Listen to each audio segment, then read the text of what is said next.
నమస్తే, welcome to పూరా local. ప్రస్తుతం మనం హైదరాబాద్లోని అఫ్జల్గంజ్ ప్రాంతంలో ఉన్న ఉస్మానియా ఆసుపత్రి దగ్గర ఉన్నాము. ఇక్కడ డాక్టర్ల బదిలీ అయితే అయింది, కానీ కొత్త నియామకాలు చేపట్టలేదు. కొత్త డాక్టర్లు ఇంకా సేవల్లోకి రాలేదు. కాబట్టి రోగులు పెద్ద ఎత్తున ఇక్కడ సమస్యలు ఎదుర్కొంటున్న పరిస్థితి. ముఖ్యంగా ఇది సీజన్ టైము, రోగాలు బాగా ప్రబలే సీజన్ టైము.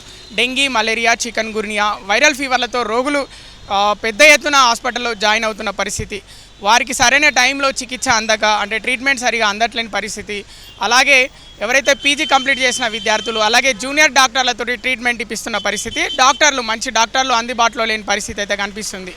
అలాగే లోపల ట్రీట్మెంట్ తీసుకుంటున్న వారు కూడా బయటికే వచ్చి చెప్పుకోలేని పరిస్థితి. ఎందుకంటే బయటకు వచ్చి వాళ్ళకి సంబంధించిన వాళ్ళు లోపల ఎవరైతే అడ్మిట్ అయి ఉన్నారో వాళ్ళ గురించి వచ్చి బయట చెప్తే మళ్ళీ వారికి సరైన ట్రీట్మెంట్ ఇవ్వలేరు. కాబట్టి వాళ్ళు బయట కూడా వచ్చి వాళ్ళ ప్రాబ్లమ్స్ చెప్పుకోలేని పరిస్థితి.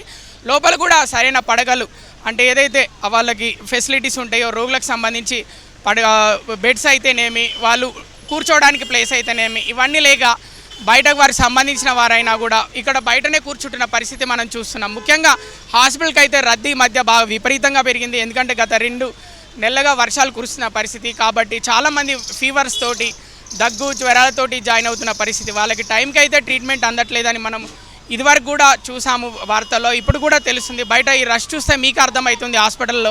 హాస్పిటల్ బయట ఎంత భారీ ఎత్తున రోగులు చేరుకుంటున్నారు హాస్పిటల్కి. కాబట్టి గవర్నమెంట్ త్వరితగతిన బదిలీలు చేపట్టిందో అంతే తొందరగా నియామకాలు చేపట్టి మంచి డాక్టర్స్ని నియమించి రోగులకి సరైన ట్రీట్మెంట్ అందించాలని కోరుకుంటున్నాం. కెమెరామెన్ సత్యతో కృష్ణబాల, పూరా లోకల్.